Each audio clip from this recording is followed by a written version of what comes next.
Terima kasih yang udah klik channel kami, Mama Happy. Kalau berkenan silakan subscribe dan bunyikan loncengnya biar dapat update dari kami. Assalamualaikum. Halo Mak. Kami mau cerita ya Mak. Kali ini tentang Suma, anak perempuan dengan latar belakang kehidupan dari keluarga berkecukupan. Suma tumbuh jadi anak manja. Tanpa bekal pendidikan agama, hidup Suma hampa, kehilangan dan sepi setelah Jamal, suaminya, mengkhianatinya. Suma, 49 tahun, anak perempuan dari orang tua di kampung yang hidup berkecukupan, bahkan kaya raya, Mak. Tak hanya memiliki kebun sawit yang luas, sepeda motor dan mobil, orang tuanya juga punya ternak lembu. Suma selalu hidup dimanja. Semua kebutuhan materinya terpenuhi lebih dari cukup. Sayangnya, secara fisik, Suma sering sakit-sakitan, Mak. Entah sakit apa, tapi sering keluar masuk rumah sakit. Sakit perut katanya.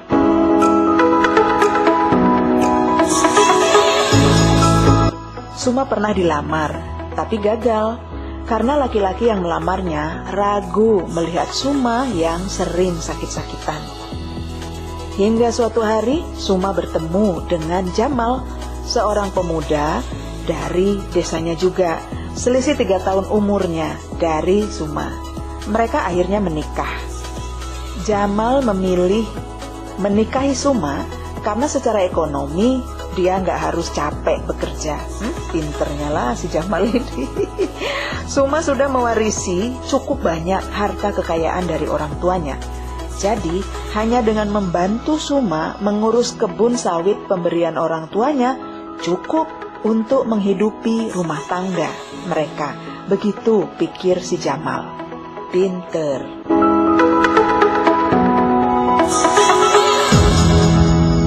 Sayangnya kan Mak, hingga 5 tahun usia pernikahan mereka, Suma tak kunjung hamil.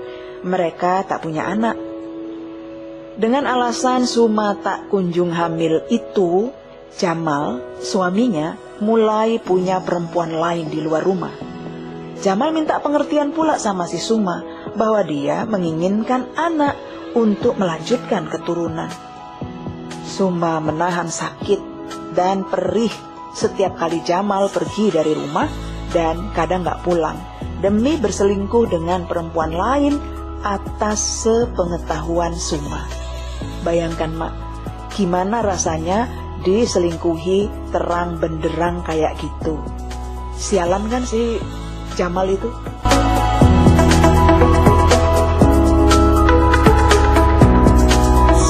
Hari-hari selanjutnya dilalui Suma dalam tekanan batin, makan hati dia Mak. Jamal mulai membagi cintanya kepada perempuan lain. Entah siapa di luar sana, Suma nggak tahu. Suma nggak bisa berbuat apa-apa. Dia cuma menangis setiap kali memikirkan perilaku nggak adil dari Jamal. Ini nggak adil, rintihnya dalam hati. Mentang-mentang aku nggak bisa hamil, lalu dia bebas berselingkuh di luar rumah. Kondisi ini membuat Suma mulai sering sakit-sakitan lagi. Badannya menjadi kurus kering. Hingga suatu hari kan Mak, Suma mengalami sakit perut yang tidak tertahankan dan dia masuk rumah sakit. Jamal bahkan gak mengantarnya ke rumah sakit karena malam itu dia gak pulang. Sakit yang diderita Suma sejak remaja ternyata menjadi penyebab kenapa Suma tak kunjung hamil. Ada kista di rahimnya.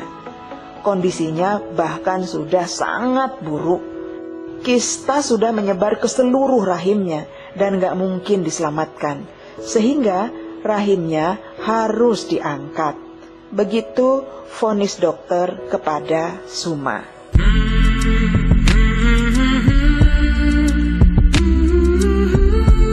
Suma akhirnya dioperasi Mak, rahimnya diangkat untuk menyelamatkan dirinya dari kematian. Hingga melewati masa kritis dan siuman dari operasi, Suma nggak ngeliat ada Jamal suaminya. Hanya saudara dan para tetangga yang menjenguknya. Tapi Suma gak ingin menanyakan keberadaan Jamal, hanya membuat rasa ngilu di ulu hatinya.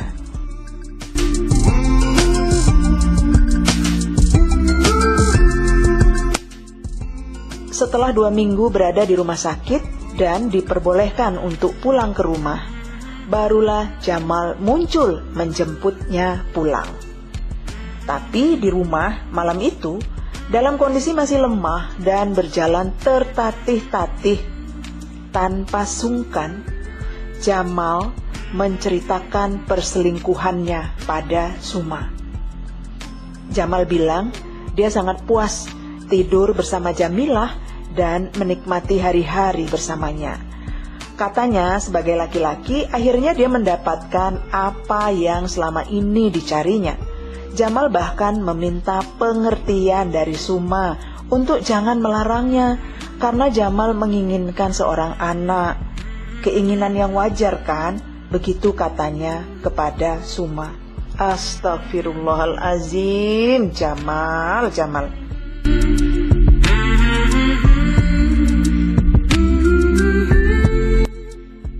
Tidak ada benda yang lebih tajam setajam kalimat demi kalimat yang didengar dari mulut Jamal malam itu. Hati Suma robek, luka dan sakit, lebih sakit dari luka operasi di rahimnya. Air matanya meleleh, tapi Suma gak bisa berkata apa-apa, Mak. Di saat kondisinya butuh dukungan yang mestinya dari orang terdekatnya, dari suaminya, Jamal justru mengatakan perselingkuhannya dan meminta pengertiannya. Suma terdiam, hatinya terlalu sakit untuk bicara.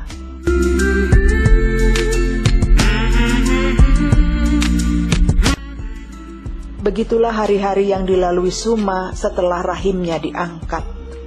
Kondisi itu betul-betul jadi alasan bagi Jamal untuk berselingkuh dengan perempuan lain. Lalu ketika pulang ke rumah, dia bercerita pada Suma bahwa Jamal suka dengan postur tubuh si A, beberapa saat kemudian merasa puas dengan si B, lalu sedang naksir si C, dan seterusnya. Semua cerita itu membuat Suma muak dan ingin muntah di hadapan si Jamal. Hingga suatu hari, dengan ekspresi sedih, bahkan menangis, pura-pura nangisnya dia nih, Mak, Jamal menyampaikan niatnya untuk bercerai dengan Suma. Ia tak mungkin bertahan dengan Suma karena ia ingin punya keturunan dan Suma tak akan pernah bisa memberikannya. Jamal memutuskan untuk menikahi seorang janda yang sudah memiliki seorang anak.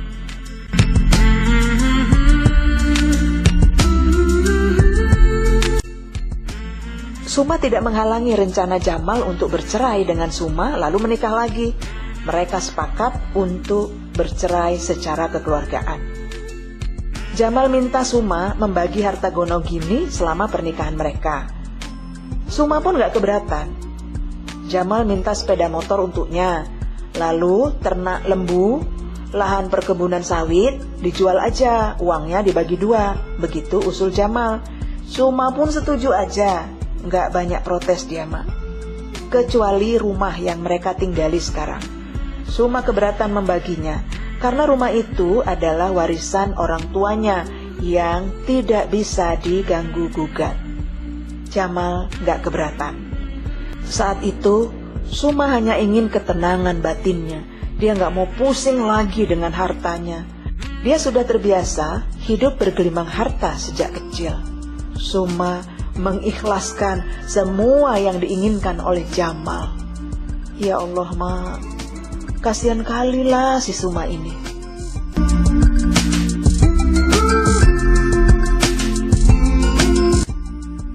Setelah Jamal menikah lagi dan pergi meninggalkannya, Suma merasakan hidup yang hampa, sepi di sepanjang hari-harinya, tanpa anak, tanpa keluarga. Dalam kesepiannya, Suma memutuskan pergi merantau ke kota Medan dan bekerja menjadi pekerja rumah tangga, jadi PRT di sana, Mak. Upah bukan tujuannya, Mak. Tujuan utama Suma mencari ketenangan jiwa katanya, sehingga rumahnya sendiri terbengkalai, gak ada yang merawatnya. Duh Suma, cari ketenangan kok jadi PRT Suma. Kasihan kali dirimu. Hampir 1 tahun Suma bekerja di kota Medan, tapi kemudian Suma memutuskan untuk kembali pulang ke kampung halamannya. Dia nggak menemukan ketenangan sebagaimana yang ingin dia cari. Mana ada ketenangan jadi PRT? Cari ketenangan yang nggak di situlah.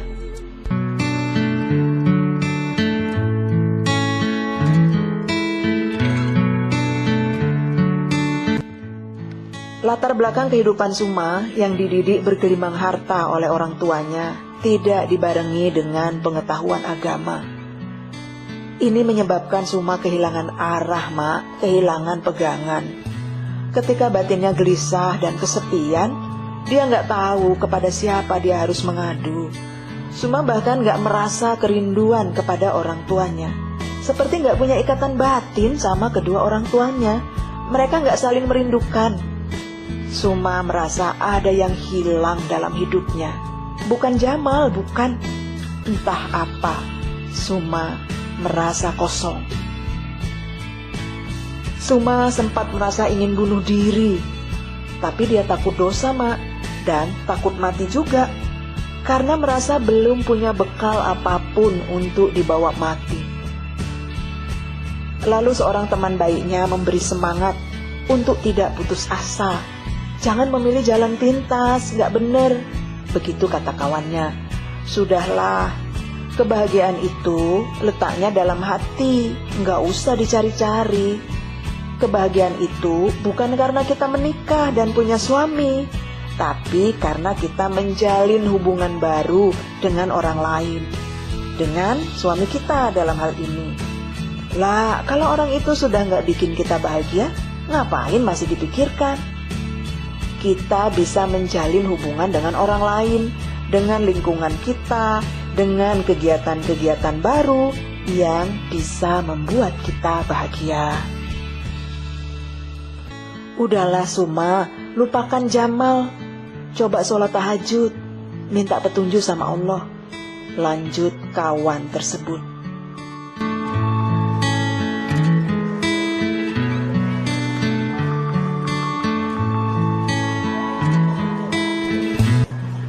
Suma terdiam.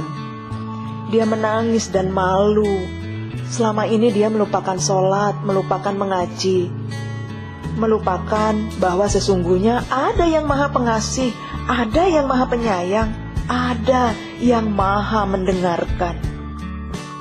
Selama ini Suma hanya sibuk bekerja untuk mengumpulkan harta. Orang tuanya memang gak mengajarinya ilmu agama kan, Mak? Tapi mungkin dia masih diberi kesempatan untuk memperbaiki diri, mencari kebahagiaan dengan lebih dekat kepada Tuhan, dekat dengan orang-orang yang bisa membuatnya bahagia. Orang itu bukan Jamal.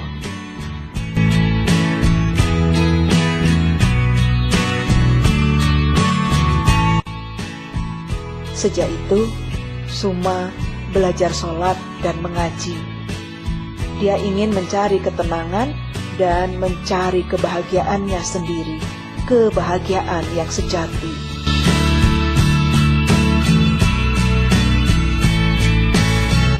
Bagaimana pendapat Anda, Mak? Komentar ya, Mak.